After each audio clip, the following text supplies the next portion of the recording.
Hey, welcome to the Ordinary Black Professionals. I'm Nicole, And I'm Stefan. and this week we're talking about imposter syndrome. So, what is imposter syndrome exactly? Well, it refers to an external experience of believing that you're not quite competent um, as others perceive you to be, and that the idea that you're only where you are because of luck. So, for example, feeling imposter syndrome when you are a manager of an organization Hmm. and you feel like other people look at you, other managers look at you and think they're just not very good, they're not very competent. And so, therefore, you feel like you're only there because of luck and because of kind of good fortune. Yeah. And it's only a Would you matter say, of time before someone realizes that you're a fraud. yeah, would you say like maybe also it's when you don't feel deserving of the position you're in, or is that something slightly different? I think that falls into it as well, because ultimately it's that feeling that you're not deserving because you don't feel like you're good enough to hold that particular position or space. Right. Okay. So let's go into the different types then. Okay, so the first type of imposter syndrome that someone can experience, 'cause it does fall into kind of five different categories, is the perfectionist, is the first one. And that is essentially somebody who kind of sets themselves super high expectations. And if they don't meet their goals, they feel like they're failures. So any small mistake that they make, they feel like, they're just not good enough and that they question their own competence. Mm. I think I, in general, am not a perfectionist, but I've definitely been in situations where I felt this before, where I feel like I've hit, 90% of my goals, but because I've missed out on that extra 10%, like, automatically feel like I'm a failure and that I'm not good enough. Yeah, I can understand that one. And the second one is the experts. So these are people who need to know all of the information. They need to know absolutely everything and that they won't apply for a job if they don't meet all the criteria. And this can lead them to kind of also be a little bit hesitant when speaking up or asking a question because they don't want to look stupid or appear like they don't know something. Yeah. This one's interesting. I think I had a colleague who must understand every tiny detail before they are able to speak on it or be involved in something technical. And it's interesting because I don't feel like anybody in the workplace actually expects you to know every single thing. Maybe you know a little bit or have a idea of what you're doing, but not to know everything into deep like detail, like to Yeah. be the expert. People feel this way, and I totally understand it. Yeah. Yeah, so do I. So do I. So the third one being the natural genius. So this is somebody who doesn't necessarily have to struggle to work hard or to accomplish something. So when they do find it difficult to kind of get something done, or when something isn't necessarily coming easy to them, they are immediately put off, and their brain kind of tells them this is proof that they're an imposter. Then there's the soloists. So this is people who feel like they need to accomplish tasks on their own. And if they ever have to ask for help, that essentially means that they're a failure and a fraud. And then finally, the super person. And these are people who kind of push themselves to work harder than those around them to prove to everyone else and to themselves that they're not an imposter.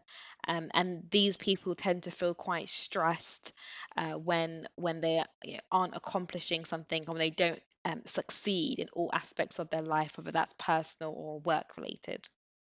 So we've got the perfectionist, the experts, the natural genius, the soloist, and the superhuman, sorry, super person. Mhm. Which one of those do you say you're most kind of relate to? Would you say it's the expert, the person Yeah, who needs to know every piece of information? I think there's a blend of different things. I think the expert one could, yes. I think definitely not natural genius. That's definitely not me. The soloist, probably a blend between the expert and the soloist, because there are times where I just like I have to accomplish tasks by myself. I have to get this. I don't want anybody to know that I don't know this or something like that. You know? Yeah. How about yourself? Um,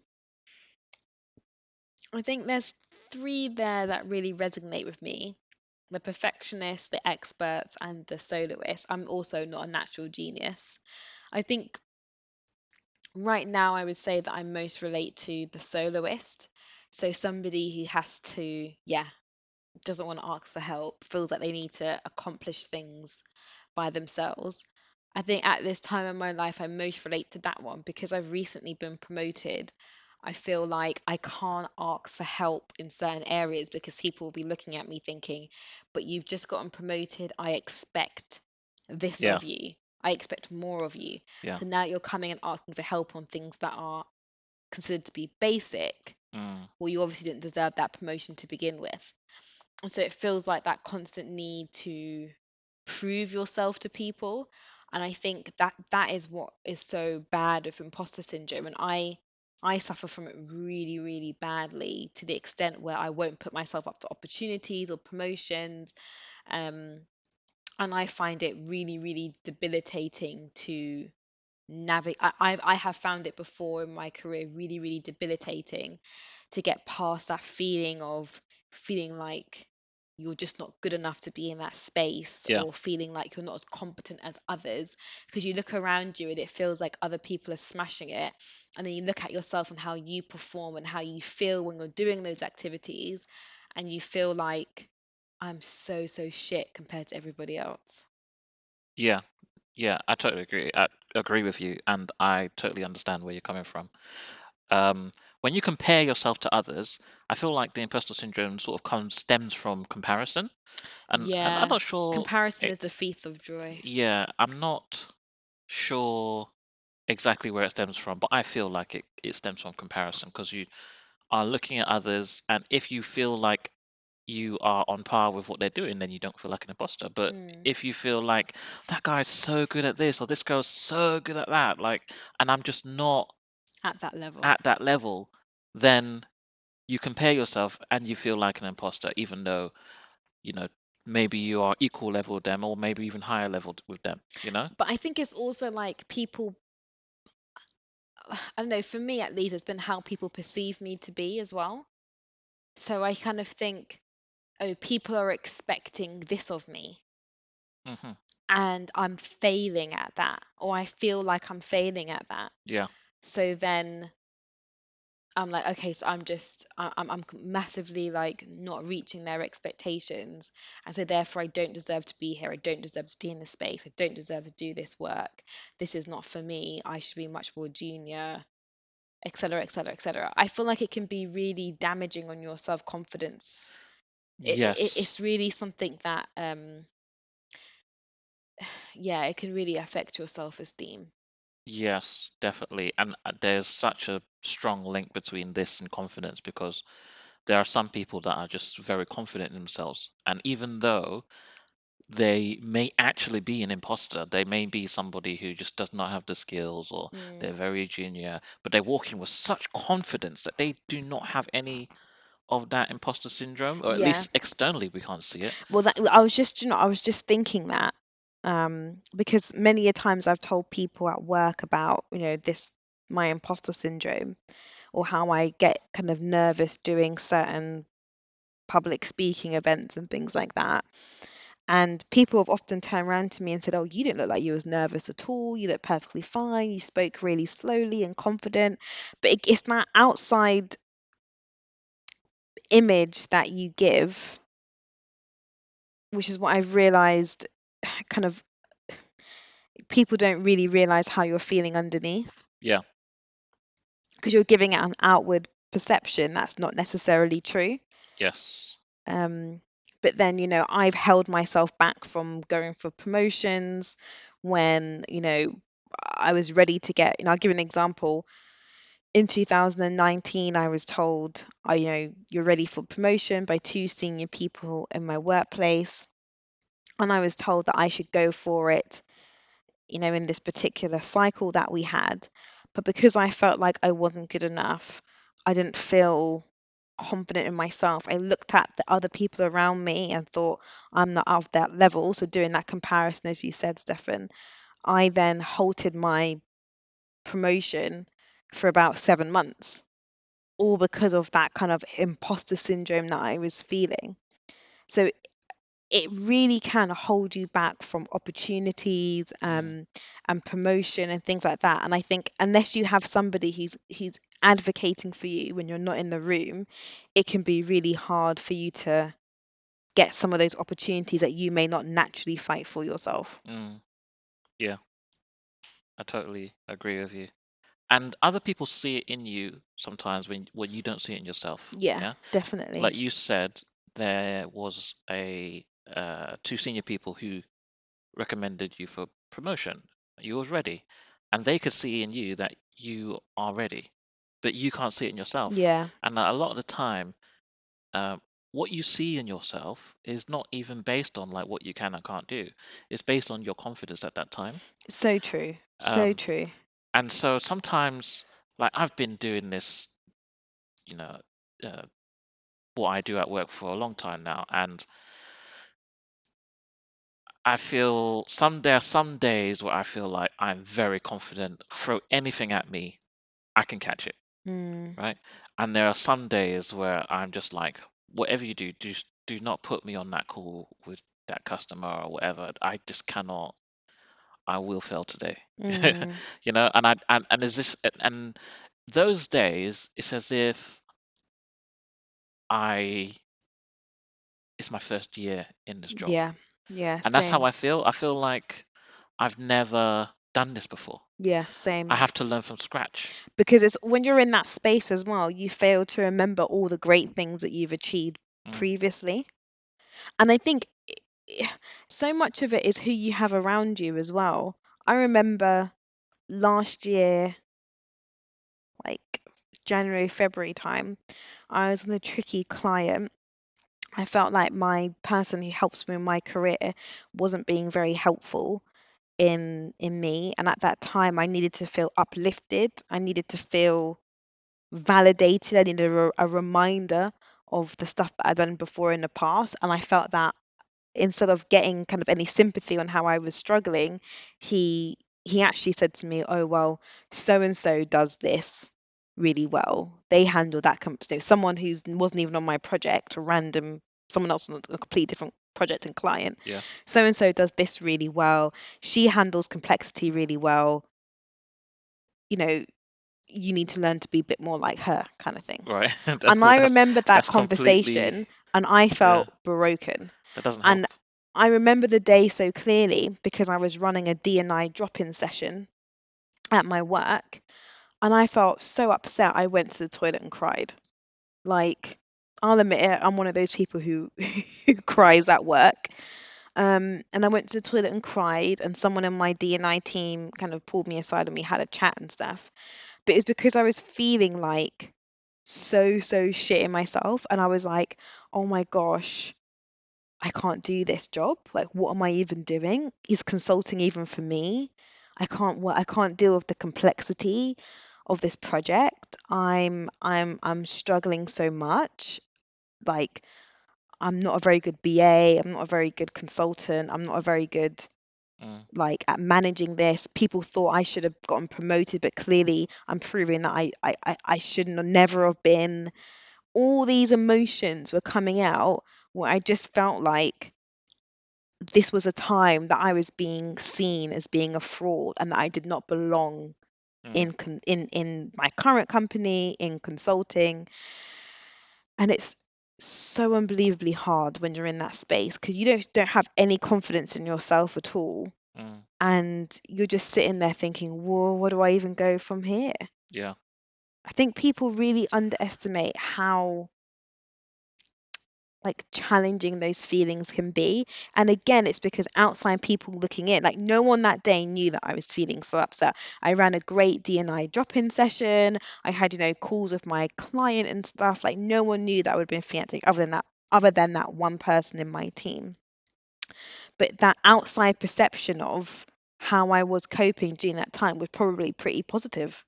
And People, do you know what I mean? yeah. You never know I know we always say this all the time. You never know what's going on in someone's life, kind of thing. But I really think you really don't know what's going on in someone's life. And more often than not, it's not written over their face. They're not walking in every day crying or tired. Like they'll plaster on a smile and act like everything's great. And then inside they're feeling really, really broken. Yeah, yeah. And that person, you said they were a senior person, or that person that said, Who made the comparison between yeah, me and that was my like the person who helped me in my career, yeah. So like my that coach, career person, counselor type person. yeah. So when that person should should have identified, obviously, you said to you, what did you say to that person for them to respond?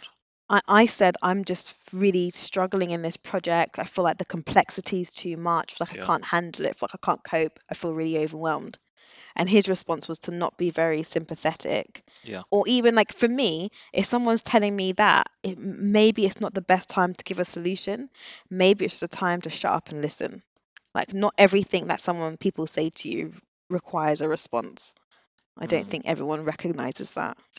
Yeah, I was thinking of a similar situation. Like I had somebody who I was more senior to, and they weren't performing the way that they were expected to Mm. perform. You were the more Yes, senior one. yeah.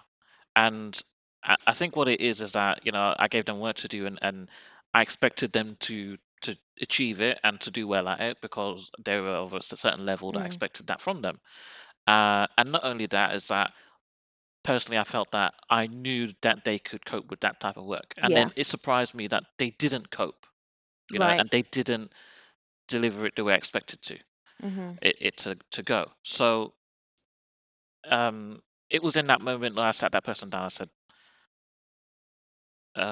it's not going as I expected. Is there anything going on? First of all, you need to understand you don't know if anything's going on in their life. So you have to Mm. say, is anything going on at home and in your life and stuff like that? Is everything good? Yeah. They may not tell you the truth when you ask that question Yeah. because it's personal. And if you don't have a close enough relationship, They're and not a going lot of to people open up. don't, they're not going to open up, right? Mm. They may just say, it's just tough right now, or, something just vague. Mm. Um, and then, as a manager, you have to make a decision. Okay, maybe it's not the right time to do this. Maybe I'll give that to that person. Don't worry, it's not like I'm taking work away from you, just, to help you cope or, whatever. But at the same time, it was at that point where I just felt like I needed to remind this person that you can do That this. you're capable. Yeah. And I just said, you can do this. I have seen you do this. And let me Mm. remind you when I saw you do it. You did it here, you did it here. I know you can do this because you do this, you have these skills. I know this. That's why I gave it to you. So I hope that you can, I hope that you could take it on and deliver it, but you've not been able to do that. And then I think what it is it clicked in them that they were like, you know what, you're right. I have done this. Why am I feeling this? Maybe I can't speak for what they were feeling, but let's assume it was this imposter syndrome, Mm. right? Why am I feeling this imposter syndrome when I know I can do this? Yeah. And then the next step for me was just to say, take it step by step. Just start here and then go here. And once they've got the first two steps on the ladder, Yeah. they're gone. Yeah. I agree. I couldn't agree more.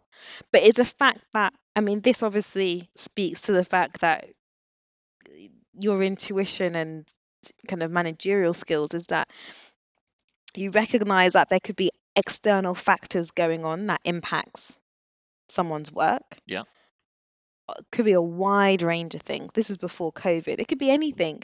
Health, your own health, family problems, money issues, all sorts.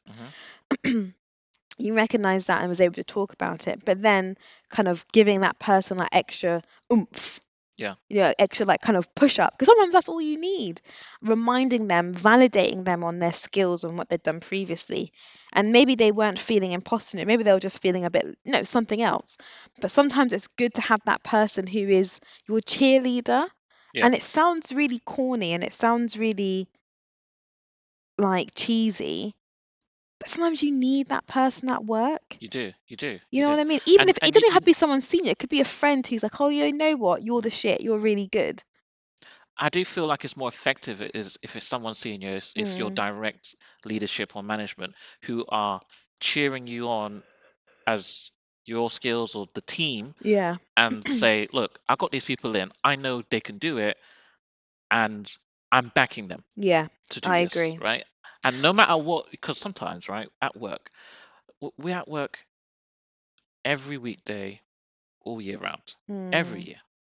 There will be ups and there will be downs. yeah, And when you're having downs, that's the time for the cheerleaders to come in and be like, you've got you this. got this. You're good. And that's probably where I feel like at the moment. So I think for me and my imposter syndrome, I'm a bit of a flow. I'm okay, I can manage it. But I'm sure there'll be another ebb coming anytime soon. Yeah. But I feel like where I am in my career and at my current company is I don't have anyone senior who I feel like this is so cheesy. Like I look up to, like someone who I would confide in, someone who's like my champion, someone who I would talk to get impartial advice. Hmm. The person who is my kind of career person at the moment puts their own feelings and bias onto me, which I don't like. But I don't have someone who I respect in the company who's senior that I have a good relationship with who can be that cheerleader for me, Yeah. like who knows me enough. And that's not to say that the people in my company aren't good or anything like that, because they 100% are. It's just that I don't have that relationship with enough of senior people But in my company for them to be like an actual yeah, cheerleader when I need them to be. I think it goes before the relationship level, because Mm, I don't think you need to have a relationship with that person to be their cheerleader. mm, You work together in the same company. You are working on the same project together. You have to support each other. mm. Uh, But what if You you're on know? a solo project? Like right now, I'm Yeah. by myself on the client. I think I've it's got a tough, rough deal. and that's why I think on solo projects you shouldn't send people who you know would need backup and need they need to you need to be self-motivating person, right? Mm, So you've been able to do a solo project, work on that, bring yourself up, and if you're having a hard time, drag yourself back up to be ready to go again. mm, Yeah. And you need a self-motivating person to do a solo project. You can't do that if you're not a self-motivating person. yeah. That's what I think. I may be wrong, but No, I agree with you I because think the regardless though, there's other people. Sometimes you're in a project by yourself, but there's still leadership that put you there, yeah. right? And the leadership know you're there, so they should still be checking on you, and they should still be cheering you, and they should still be shouting about you doing a solo project because there's nobody else that's going to do it. Mm. But I think this is a bit of a consulting world Yeah, scenario. I think so as well. I think so as well. Um, what do you think about this? So me and a friend at work, we're both kind of suffer from the imposter syndrome quite badly and we don't put ourselves forward for opportunities, we won't speak out, all that stuff. And we were speaking to another colleague about imposter syndrome and she was like, "Oh yeah, I have it as well. But you just got to fake it till you make it." And I was Mm. like, can't stand that phase, like fake it till you make it. Because I think when you're feeling really rubbish, like you're just not good enough, or, you know, that you're just not as competent as others, Mm. it's really hard to like fake it. You have to have a confidence to fake it. Yeah. You have to have an awareness that you're good and that the feelings that you're feeling are quote unquote not logical, Not irrational, temporary. temporary. And that's a better way, that they're temporary feelings. Yeah, that's a good way to put it. Yeah. I have to remind myself that all the time. Like the feelings that I'm feeling are temporary. It will pass. I need to just. I know the path. I know the direction. Just keep going down that path. Mm, Sometimes, um, they'll drop me in with like a new technology, and I won't know a single thing about it, and I'm just so out of my depth, right? But I know the path I need to take to find out about it, to learn about it. But I need to maybe pretend like I'm or act like I'm an expert on it very soon. mm, So the deadline of being an expert is very close, and I need to know about it basically now. And I know nothing. And so this sinking feeling inside, there's a sinking feeling like that you're about to drown. yeah, And it's during that time you have to be like, what I'm feeling is temporary. I need to just push through. push through, Yeah. get in that direction. Because you know it will pass because you've had Yeah. the feeling before and it has passed. And that's what experience gives you, I think. Yeah, I Experience agree. gives you, you know, you've had this feeling before. It's gonna pass. I know what to do to get over Yeah, it. When you're young and you're starting out, you've not had that feeling before. And, that's the time where I feel like someone more senior than you should tell you, don't worry, you've got this. This is what you should do. yeah, Yeah, keep pushing this direction. The feeling will go. You know. yeah. Um, I think imposter syndrome for me, I've had it a lot of times. There are different scenarios. Maybe one of the worst times for me is when I go for job interviews. I have imposter syndrome a lot of the time for job interviews. I turn up to a job and I feel like I'm not ready to be here, or I shouldn't be here, Is that or because at job interviews you're kind of being quizzed on what you know? yeah, Like it's more of a case of do I know do you enough? know enough? Yeah, like the Yeah, interviewer expects you to know, 100%. So then you're always like, okay, but if I don't know, if I only know 95%, am I good enough? Like, am I yeah, a fraud? Am I yeah, stepping into this position when I don't actually have all the information? Or, yeah, exactly. And so that feeling is again, I feel a very sinking feeling inside when I go to job interviews and they start asking me questions. And one of my big problems that I had to snap out of, because it was causing me issues, 'cause I mm, couldn't get jobs, was that I turn up to a job interview and I would make myself small. I would like fall into myself, and I would come across like I've only been doing this for 6 months and I'm right. here for a senior job. And they would ask me questions and I would not give full enough answers, um, because I don't know the right word for it, but I'm just sinking, right? Mm, And I don't know, maybe it's like into the into the fallen sunken place. into the sunken place, right? That's how I felt, right? And they'll ask me a question. I've like got this out of body experience where I'm trying to answer it, and my brain is like, come on, you can do this, Yeah, and nothing good is coming out. interesting. And so what they would do is that they would say, oh yeah, you've got a sort of good personality, but I think you're a bit too junior than we were expecting, and uh, maybe we'll offer you a junior position for half the salary that I came for. Right, okay. And then I would have to be like, oh man, I would have to turn it down. And they'll say, oh, but you could work your way up and maybe get up there. And I'm like, no, I've been doing this for ages. I just couldn't perform in an interview. Mm, And so yeah, so I would walk away from interviews and they'll think I was junior. And I've been doing this for a long time. So that was one of my you know situations where the imposter syndrome really was a problem for me. And then I had to drag myself out of it. I had to really consciously walk into an interview and just like take control of the room and just like I'm gonna now run this interview. Is how I try and get over this, right? And I'll push the interview in the direction of the things that I want to talk about, the mm, things that are at the very top of my head, right? Because if they ask me a question in an interview, sometimes you're asking for my back catalogue of knowledge, and it was there, but it's in the back, mm. right? And so, so I can't answer those questions straight away. Yeah. And a lot of the time, I think in the previous interviews where I was struggling, they were asking for my back catalogue, and it was like, I forgot the details. And it looks like you don't know the basics. It's like I do, but I don't do that every day anymore. Yeah, so that information's filed away. Yeah, It's not easy. Yeah, like it's not just there yeah, on the ready. yeah. And with job interviews, especially technical ones, they expect all this different information to just be there. Yeah. And so it's really difficult.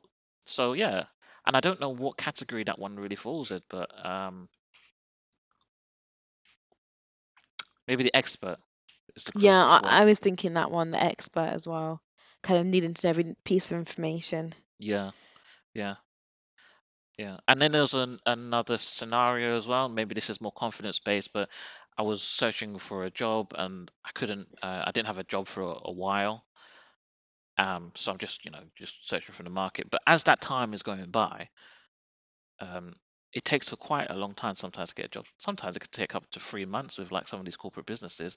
Some businesses will give you an offer within 2 weeks of your first contact with them. Yeah, But yeah, sometimes it can take a while. And during that time, my confidence is fading. yeah. It's fading because, especially in technical roles that I'm applying for, I need all these skills at the tip of my fingers, and Mm, they can test me in an interview at the tip of my fingers anytime, and just, yeah, I can answer that question. And so, the longer I'm going on without exercising my brain with those type of skills, the I more you're feel like they're losing them. fading. Yeah. Yeah, And so, as my skills are fading, I'm realizing, um, am I ready for the interview tomorrow? Can I remember the basics? And then I'm really trying to pull it out, and I'm like, huh, will I be able to get the job? If they ask me that question or certain questions, will I get found out? yeah, Have I forgotten everything that I ever knew? I have questioned myself. Have I forgotten everything that I've ever done? yeah. And Because when you're in yeah, that moment, it's hard to go back and remember like where you have done a good job. yeah, yeah. And I remember the good times. I remember, that's why I can walk on in any interview, whip out my CV and talk about I did this and I did this Mm. and I did this, right? But they're gonna ask me how and what did I do and can I demonstrate it? And that is a problem. What I find hard of interviews is that they want you to go back and talk about things that literally happened, 5 years ago, 10 years ago, 50. It's like, how are you going to remember all that stuff? Mm, Like, I just don't understand.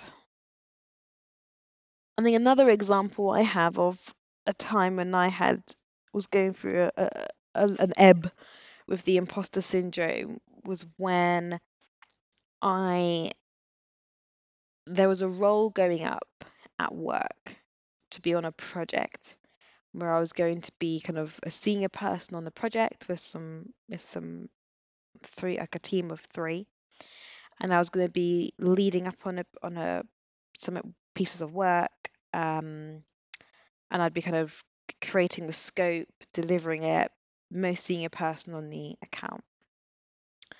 And I really felt like that wasn't for me. I just wasn't good enough to do it. I just didn't have the right skills. But somebody in my company saw that, it was my time, I guess, to step into this kind of more of a managerial type role. And she advocated for me when I wasn't in the room. And I subsequently went on to kind of have that role and be very successful in it. I think this is another example of, as you said, people see things in you that you don't see in yourself, yeah, and then also will advocate for you when you're not in the room, which I think we've spoken about before. But it is so, so powerful that you find someone who will speak for you when you're not in the room. It makes such a difference, yeah, such a difference. This woman stuck her stuck her neck out and made the case that I be on the role, which contributed to me kind of being on it as well. So yeah, it's just so important to have somebody, if you can, who will be that person for you. yeah. I agree. That is very important. People around you that back you up, that push you to that next level, that give you opportunities. It's important. It's Mm. important. And it helps with this imposter syndrome as well because when you're holding yourself back, they're pushing you forward, Yes, yeah, you know? couldn't agree more. And I think also with the imposter syndrome, it's just to remember what you said, like these feelings are temporary. And I think I can't speak for other industries, but for consulting, there's such a drive to always be growing, always be developing, always be pushing for more. It's always like striving, striving, striving, striving. And the moment you're not doing that, it's like, what are you doing kind Hmm. of thing. And I think sometimes it's important to remember that your career is a long one. We're going to be working up until we're at least kind of 60 kind of thing, on a really long time. We still have got like 40 years in us. And there are going to be so many ebbs and flows in your career. So if right now you are, 28 like me, if I say 29, then not 29 yet, 28 like me, and you're looking at others and being like, oh, I haven't achieved this, or this person's in this same position at me, but they seem more competent, and oh, I'm not the same, and you're feeling really insecure. As much as hard as it is to say that's okay, because there's going to be times when you may surpass that person, and that person will be, Hmm. a little bit further behind, or their salary will be more than your salary will be more, like, because it is just such a career is such a long thing. But I think when you're in your 20s, sometimes it feels like you must achieve everything before you're 30, Yeah, because I don't know, it's weird. Like, you don't really think about what happens between 30 and 40, or 40 and 50, that's true. how you can still grow and develop and get big pay rise or do whatever you want to achieve. Yeah, I think so much of the push nowadays is to make everything happen before you're 30, yeah, because somewhat after 30 something goes wrong or downhill, and it's not always kind of the kids like having children. It's like, I don't know, it's just in general, whether you have kids or not, that after 30 your career slows, or I don't know, there's just this impression that it doesn't, yeah, things just stop at 30. So yeah, all that to say, as a reminder to what Stefan said, that those feelings of imposter syndrome, they are temporary, and in your 40-45 year career you're going to experience a lot of that, or you could potentially experience a lot of that. I know mm, some people don't experience imposter syndrome. yeah, yeah. Totally, totally. One thing I realized, I came to this realization that most people feel some kind of imposter syndrome, Mm, and most people are feeling what I am feeling or have felt. mm. But they hide it. Uh, Maybe not everybody hides it, but I think what it made me realize that I need to also be comfortable with it. Yeah, Because if everybody else is having it, it just means it's I'm normal. normal. It's normal. Everybody gets it. Yeah, that's So so I need true. to be comfortable with it, which is difficult to admit in technology, where, you know, anybody who's worked in technology knows that there are personalities in technology who always give the aura as if they know it all. They they've got they Yeah. covered everything, they know everything. Um, no matter what we delve into, they know everything. And I've met those people, and it makes you feel very inferior in technology. So, when I do meet those people, I always have to remind myself, maybe they are just putting on the front. They actually don't know that area, don't know what they're talking about or whatever is going on right now, and they're fronting. Yeah. And I can front too, or I can just admit I don't know and ask for help. You know. So I think based on what we shared today with our audience, if you guys want to go over to our Instagram page, talk to us and tell us what type of imposter syndrome that you have felt, if you are the perfectionist, the expert, the natural genius, soloist, or a super person, let us know on our Instagram page at Ordinary Black Professionals. Yeah. Or you can always write to us at ornablackprofessionals@gmail.com as well. We'd love to hear your stories. Yeah. And we'll wrap it up there. So we will catch up with you all next week.